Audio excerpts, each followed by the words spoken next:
我怎么可能忘记和你的约定？相反，我已经在这儿等了很长时间了。没错，这个与众不同的迎接方式，未婚妻喜欢吗？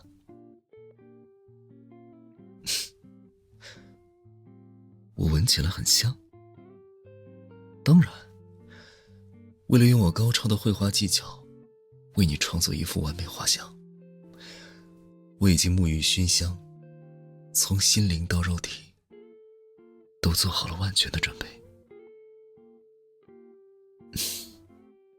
你都看到了，没错，那些小点心是给你的，以防一会儿你的体力消耗过大。这都是为了追求未婚妻极致的美感。不过，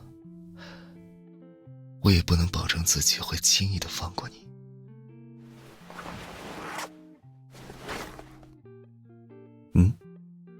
你带了礼物给我，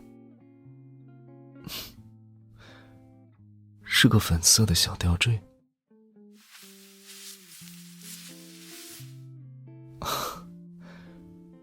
这么惹眼的粉色，果然只有我能驾驭。怎么了？笑得这么开心？吊牌上画的是雪莉酒。好吧，虽然这个吊坠很适合我今天的装扮，但这个款式也同样适合雪莉酒。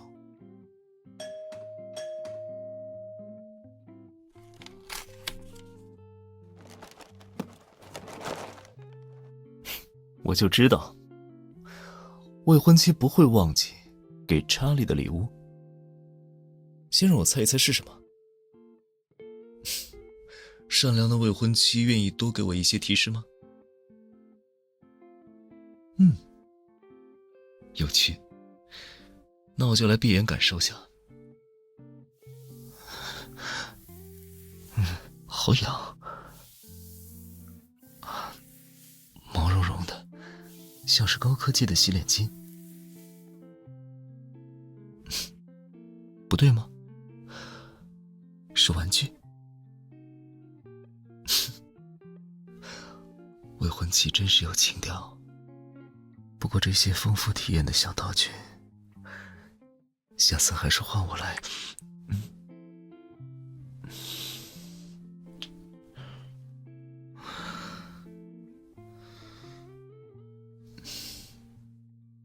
不想听我胡言乱语，所以用亲亲来堵我的嘴。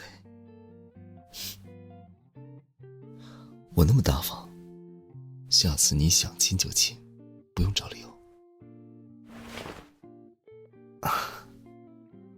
哦，原来是毛绒玩具，一对粉色皮鹿，还有你为我定制的项链。我很喜欢这个礼物。那我就替 Charlie's Corner 的其他鸟类成员，谢谢你让他们又多了2个新朋友了。我们先去画室，找个位置把它们归置好吧。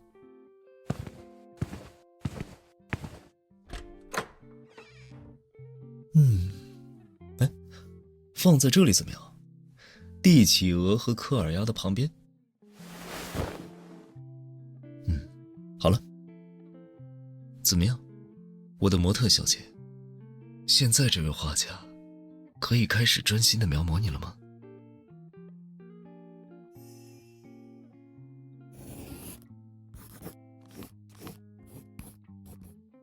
未婚妻，再坚持一下，这幅伟大的肖像画已经在最后的收尾环节了。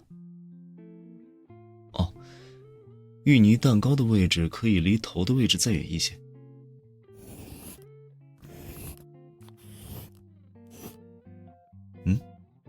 我没看错的话，好像比刚才更近了。是我看错了？那蛋糕上的那朵小紫花去哪里了？哦，原来粘在小花猫的脸上了。喜欢吃的话，刚才的甜点时间你应该多吃几个的。这里所有甜品都是为你准备的，道具也不差这一个。别动，我帮你清理一下。作为画师，当然有帮模特小姐整理妆容的责任。好了，别担心，你很漂亮，就算遗漏了1-2滴奶油，也完全不会对你的魅力造成影响。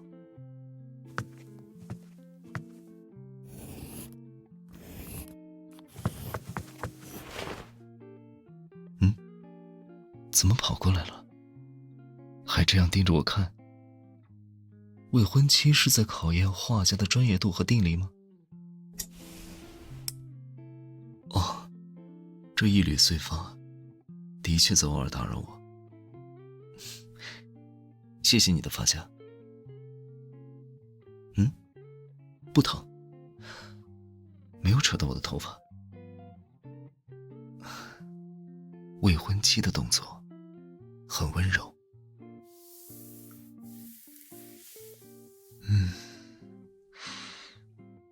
你再摸下去，我可没法再为我的职业道德担保。不过，画师与模特之间产生一些暧昧的情愫，似乎也可以理解。我必须探索和感知到你深层的美，才能够在画布上呈现出来。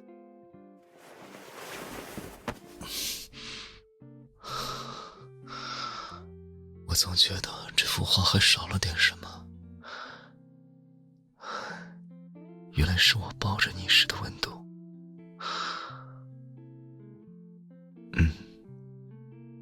现在找到了。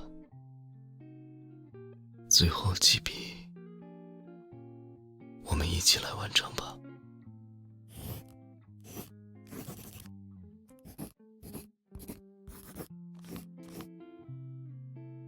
你很喜欢这幅画？太好了，没有什么比画中人的赞美对一个画家来说更加珍贵。美吗？这就是你原本的样子，而且美是你最不值一提的特质。对我来说，这幅画最特别的地方在于，画中的你是唯一的、独一无二的你。你在我面前保持着真实、舒适的状态，那个肆意的、自在的你，就是最美好的。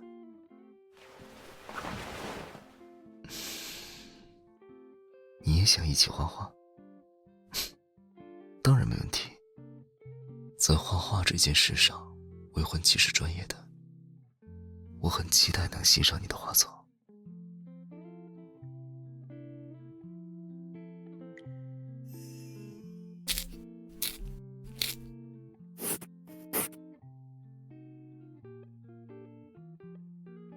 你要用炭笔给我画一幅画像？好啊，我当然想要。上周你也给我画了一幅，我要把这2幅摆放在一起。让我点评下之前那幅，我只能说未婚妻实在太了解我了。不经意吐出的小舌头，代表着我内心的得意之情；背后张开的翅膀，代表着我超乎常人的想象力。还有，不对，哪里不对？哦，原来画上翅膀是希望查理能获得真正的自由。拥有这么懂我的未婚妻，实在是太幸运的一件事。今天你不想走漫画风了，要画个写实的？好啊，尝试不同的绘画种类，才能展现出未婚妻真正的实力来。那模特查理就正式的和你互换位置了。这次你希望我摆出什么样的姿势呢？让我猜猜，是微微张开嘴唇，咬一些什么物件，还是单手扯一扯衣领，顺便展示一下手臂的肌肉线条？还是差点感觉。哦，我明白了，未婚妻这次想画的不是普通的肖像素描，而是人体素描。怎么还害羞起来了？这可是一次高雅纯粹的艺术创作，我一定有求必应，全力支持。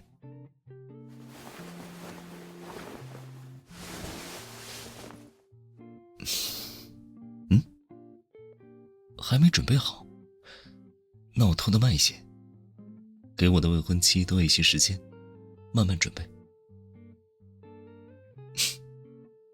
才露到腹肌就够了，米开朗基罗的大作可不止这个尺度。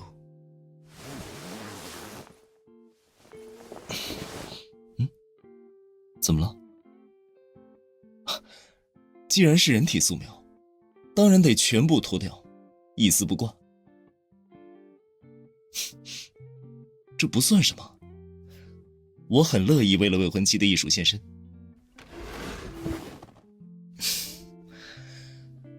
那我就像现在这样，坐在椅子上，单手撑着下巴，眼睛呢就盯着你的方向看，怎么样？你的脸怎么一下红成这样？不让我看你。好，那你觉得我应该看向哪里？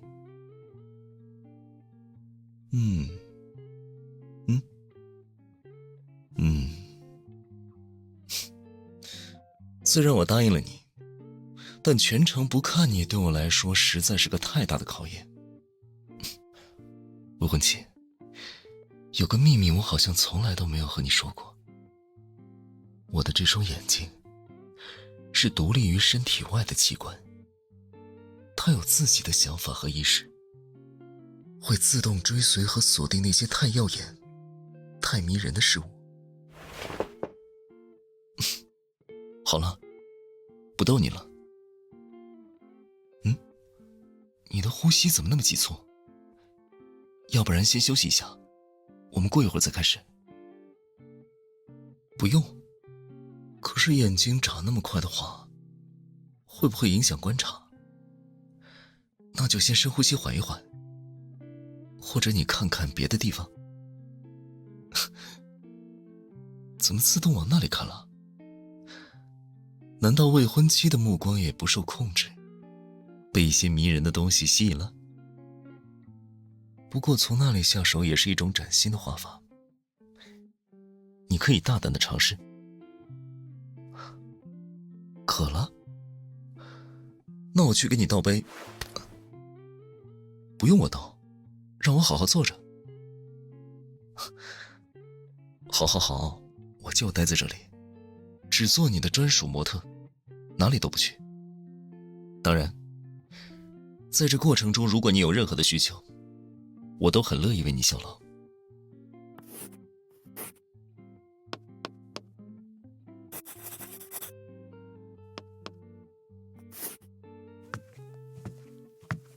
遇到什么问题了？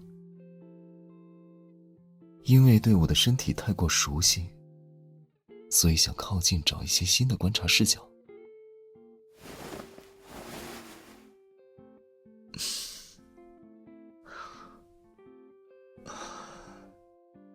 服饰怎么样？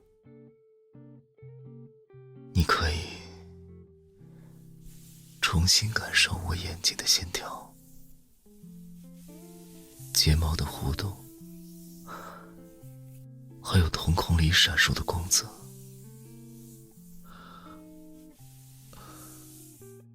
感受没到位，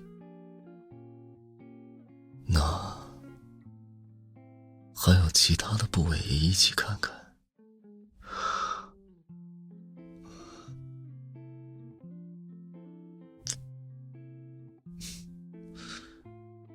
对我的嘴唇太了解，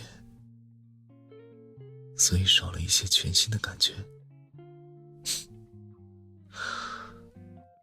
我刚好知道一个发掘新视角的方法，未婚妻想不想试试？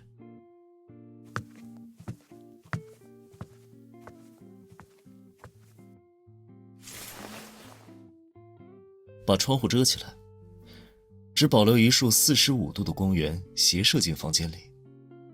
简单的照明剥离了漫射光和反射光的影响，模特身体构造的分界线会比平时看起来要清晰很多。这样对你来说，也更容易冒出新的创业火花。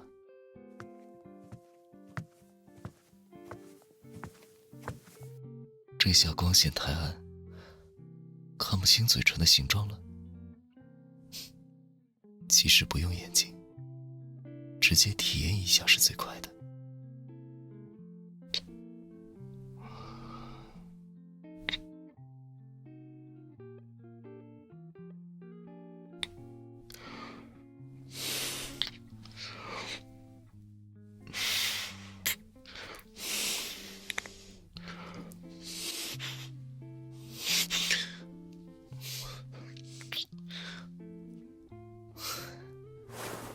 找到一点思路了就想逃，来都来了，不如一次观察个痛快。而且，你怎么知道我不能激发你更多的灵感？想和这位陌生的未婚夫重新了解一下？好啊，是我想象的那种了解吗？哦，原来你希望直接从有深度的了解开始。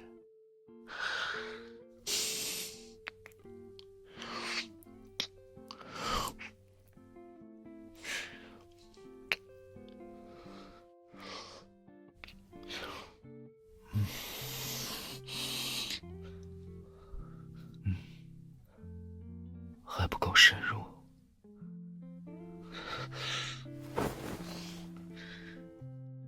这样呢？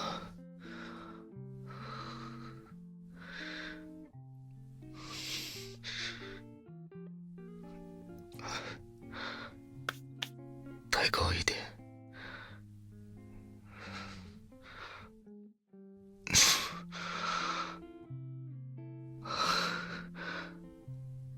还是这样更好。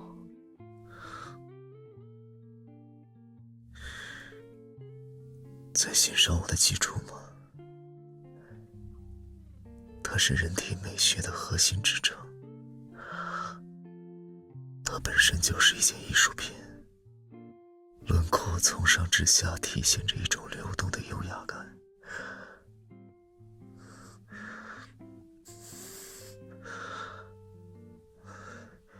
现在你手旁的位置是骶骨和尾骨，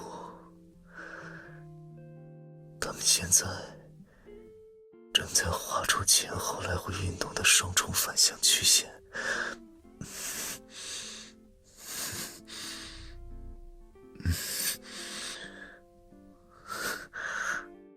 摸起来很硬是吗？因为腹部肌肉线条正在紧绷，盆底肌肉也在反复收缩。你低头看看，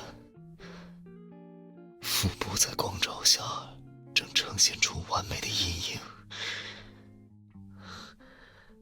股四头肌协助身体进行抬腿和弯曲的动作，趴着的姿势和动线或许能满足未婚妻需要的舒适感和多样性。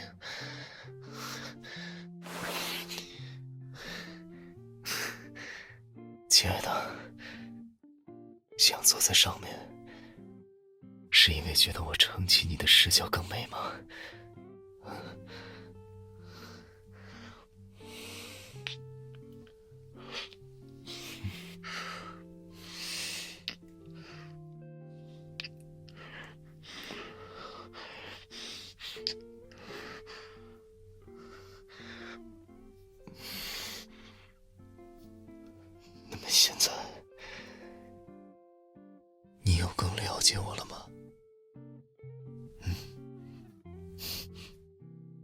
眼神躲什么？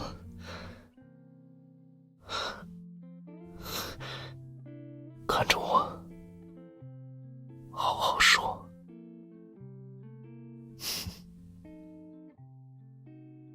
声音太小了，我没听清。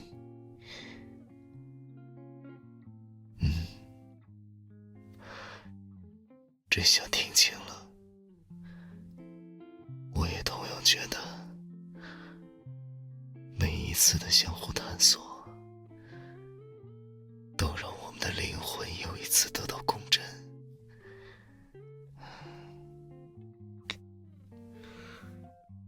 你想听听此时此刻我内心的感受？我想要靠近你，触碰你，温暖你，渴望完整的我们拼凑出一个更完整的整体，却也抑制着自己企图进入、吞噬和破坏的欲望。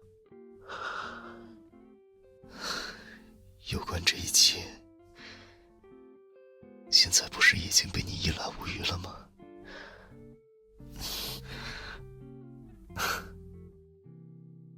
不希望我继续抑制了，只需要你的一点触碰，它就可以迸射火花。想试试看吗？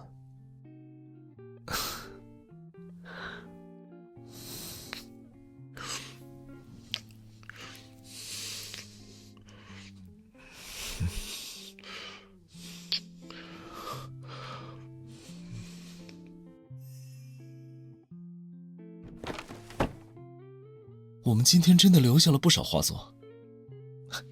Cheers， 未婚妻，合作愉快。你想要把我为你创作的那幅画像带回家？等等，带走之前，先让我把这幅画装裱一下吧。毕竟对一幅画来说，合适的画框会为画作加成很多。恰好家里之前购置了不少画框，你想一起去看看吗？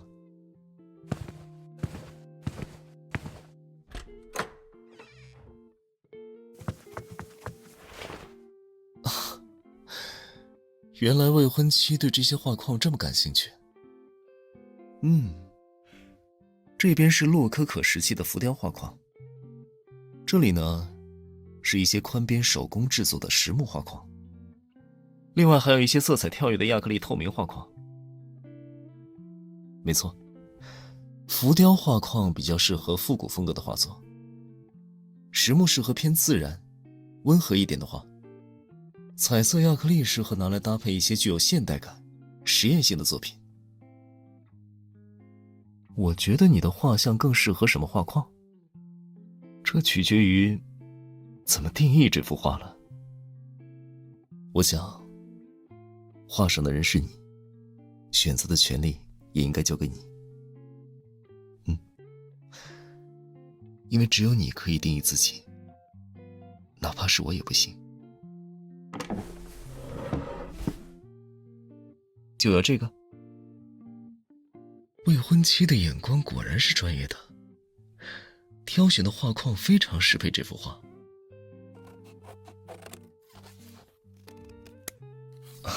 这么想想，一旦一个画框包裹和装饰了一幅画，他们彼此就会相伴度过很长的一段岁月，就像恋人一样。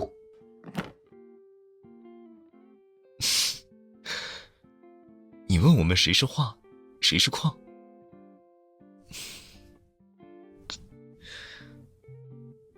我和你，当然都是画里的人了。不仅如此，属于我们两个人的系列画作还会一直不断地更新下去，直到时间的尽头。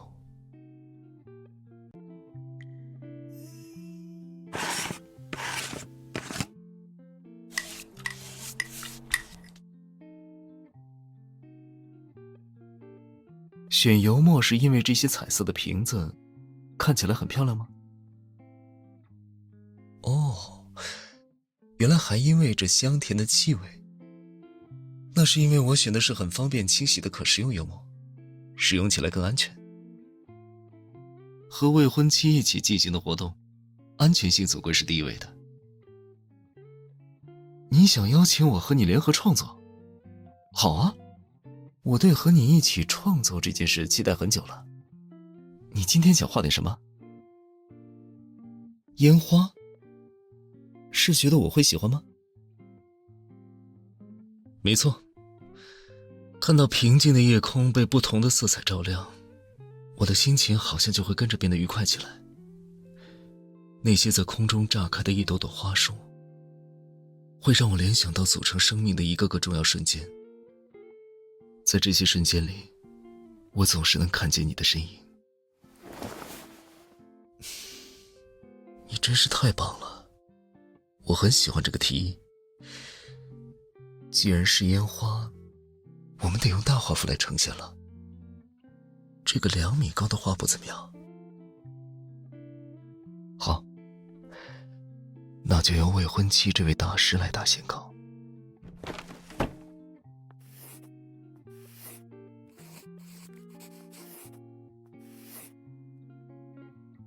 这么快就打好线稿了？结构很不错，一些细节也很有想象力。我已经能看到它上完色彩后的样子了。够不到画布最上面吗？我有个办法，这样放在地面上就好了。很多大师都是这样作画的，说不定会有出人意料的效果。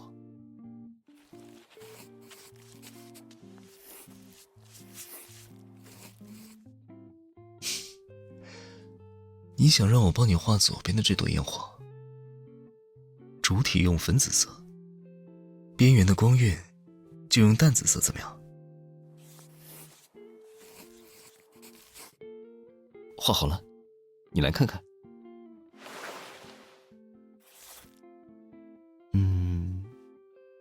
你这样一晕染，烟火整体变得更加自然了。不过你想调整颜色，其实可以让我先移开，不然我们这样趴着实在不太像画画应该有的姿势，倒有点像在玩身体扭扭乐的游戏。我怎么会有意见？我是怕未婚妻会分心。画幅这么大，我们当然可以自由一些，想去哪里画就去哪里画。没有撞疼你吧？画歪了？歪了吗？我怎么觉得倒像是神来一笔，这里多了一横，就好像爱心多了一条尾巴。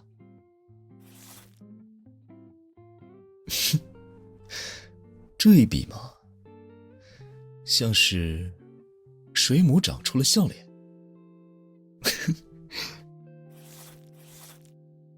啊，这像不像是蝴蝶弯曲的触角？哎，未婚妻，你再试试这边呢？啊，不，这里不算，我的身体可不是你的画布。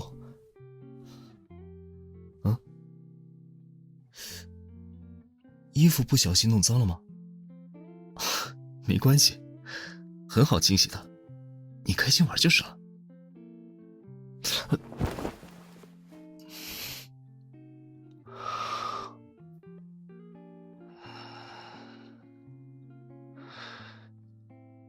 你这样扑在我身上，还怎么画？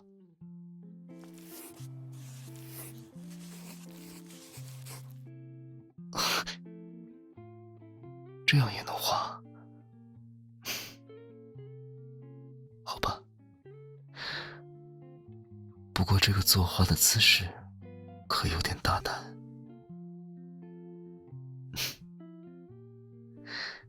说的没错，大胆是艺术家很宝贵的特质，请继续。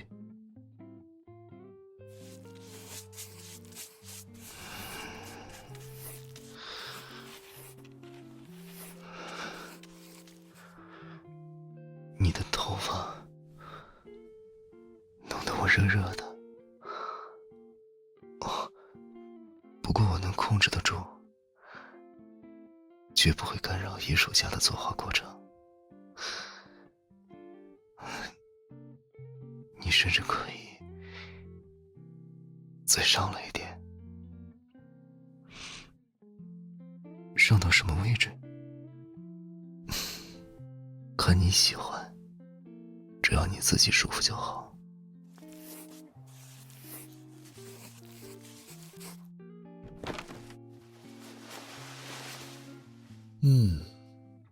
画风自由飞扬，这位画家也疯狂而迷人。意外吗？不是早就说好了，是我们两个人一起作画。别动，你的胸口沾到了一点颜色，我来帮你处理一下。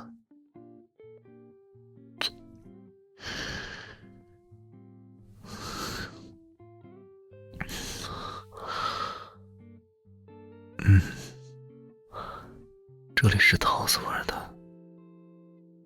哦，还有脸颊、后颈、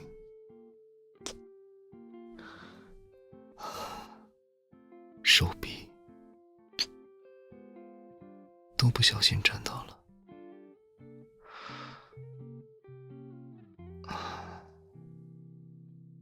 似乎还是不同口味的，可惜我没有尝清楚，还需要再尝一下。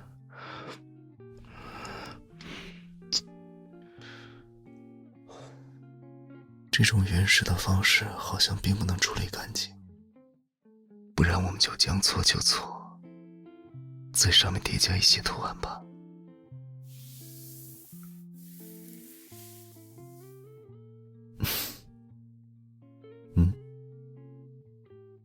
你已经猜到图案的形状了。没错，胸口这里是一颗层层叠叠的爱心，至于脸颊、手臂，还有画布上的其他空缺，我们再接着一点一点地完成它。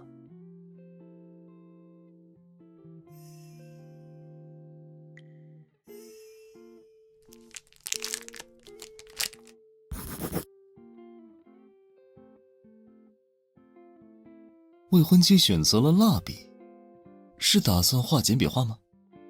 哦，我知道了，你是想通过最简单的画面，让我来猜猜你心里在想什么，对不对？刚好在绘画心理学方面，我也有所涉猎。未婚妻可以随便画点什么，让我来帮你分析分析。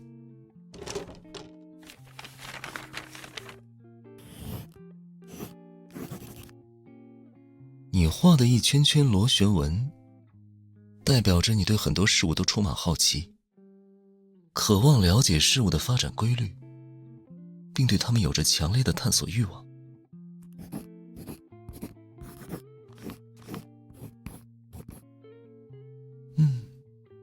这几朵小花分别选了4种不同的色彩，说明你是个内心世界丰富的人，而且此刻你的心情很不错，大概是和我在一起画画的原因。雪莉酒，你怎么来了？他说他觉得我才华横溢，想让我也帮忙分析一下他的鸟爪画。不是这样吗？好吧，他觉得我是因为了解你才这么说的。未婚妻别笑了，再让我试一次，这次你可以画得复杂一些，这样才能体现我真正的实力。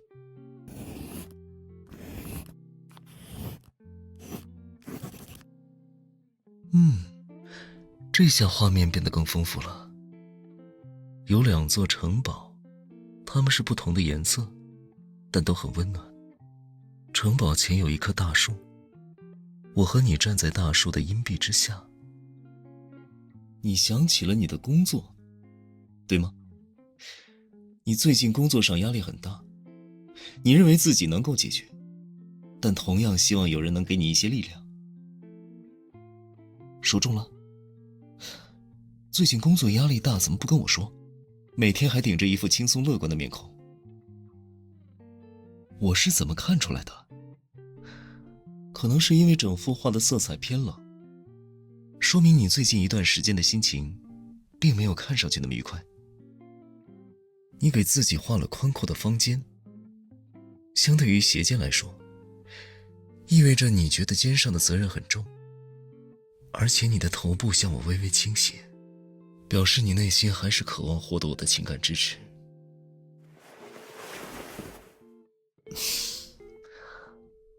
不过，你画里的这棵大树，树冠饱满，枝繁叶茂，上面还结满了果实，代表你很难被一时的风雨击败。怎么样？绘画心理分析大师，是不是名不虚传？学了一久，你是最近跟谁学的？都开始拆我的台了，你让他……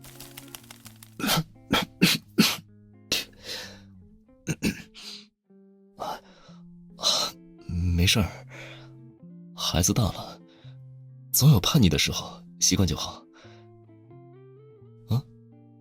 未婚妻觉得很有意思，也想试着分析我。好啊，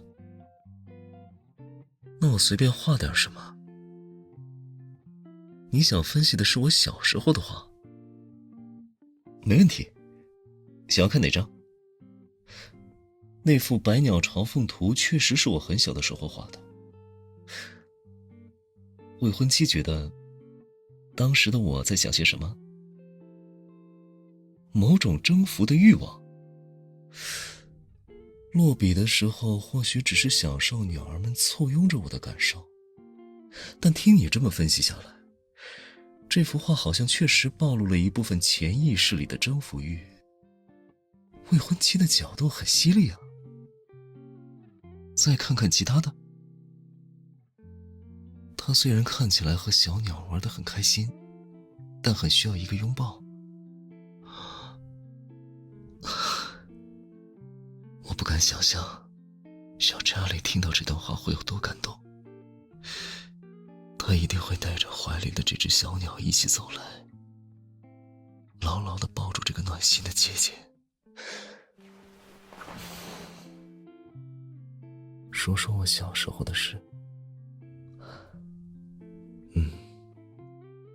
有段时间我还挺喜欢画画的。在绘画课上拿起笔的那刻，我就能感觉到轻松和自在。老师也很鼓励我画画。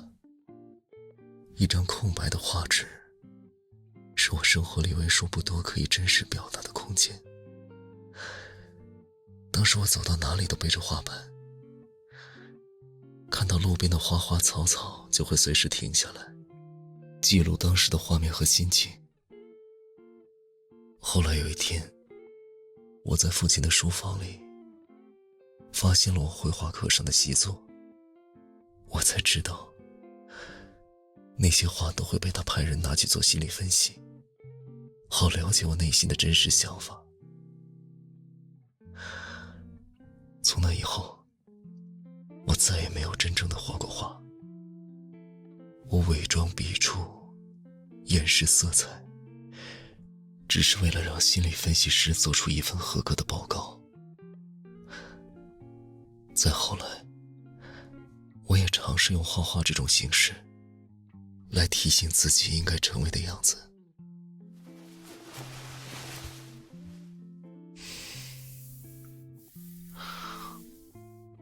没事的，未婚妻，这都是很久以前的事了。过了那个阶段之后，我又慢慢的把画画这件事捡起来了。什么时候吗？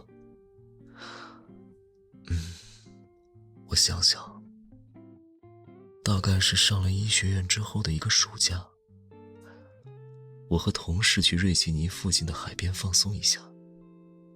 当时有个小孩拿着木棍在我的沙滩椅的附近写写画画。小孩把我盖在脸上的书拿走，兴奋地让我猜他画的是什么。我看了一眼，沙滩上只有一些简单的线条和框架，于是根据形状猜了下，是乌龟。他说不对，这是他的移动城堡。那只乌龟只是整个移动城堡的底座。他的话让我的心脏紧缩了一下，我好像被一种遥远又熟悉的感受击中了。那个小孩皱着眉头，好像对自己的画作很自豪，又好像对哪里不满意。在等待了1分钟之后，我拔出汽水里的吸管，开始在沙滩上画了起来。我问他，你的城堡需不需要一个定位器？他点点头。我就在龟壳上画了一朵2层楼高的太阳花，接着我又在城堡的顶楼画了一只老鹰。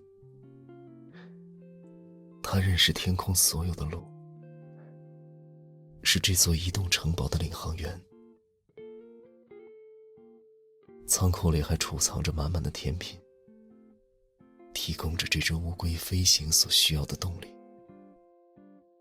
城堡的窗户上长着的一只大眼睛，不为什么，我只是喜欢就画了。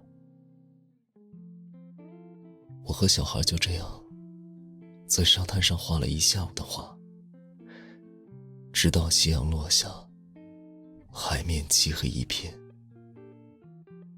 画到最后，自己都不知道画了些什么，瘫倒在沙滩上。那些奇奇怪怪的图案，没人能看到，但我知道，那不重要。那次之后，我开办了一个画展。是的，没错，我办过画展。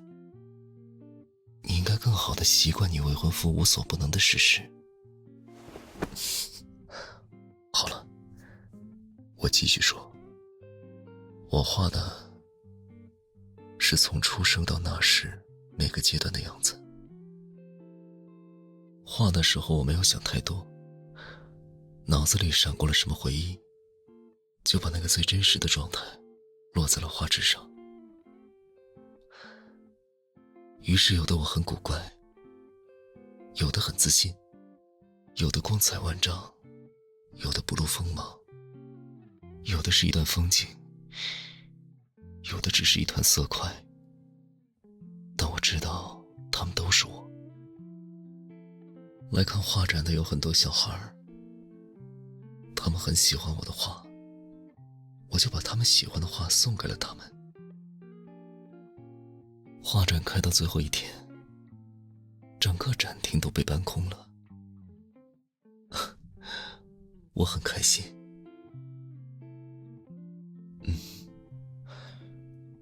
从那之后我就开始继续画画了，也借由着画画和其他事，渐渐找回小时候一个人坐在画板前的感受。在绘画的世界里，不用掩饰，也无需向他人解释，展示自己真实的想法就好。我决定画画时的自己永远不超过8岁，因为这是一件极其简单的事。我希望自己能够保持纯粹，不过画画也是一件很私人的事。原则上，我画画的时候不希望有人在身边，只是在你面前，我的原则全都失效了。这么私人的行为，我当然要和你一起分享才行。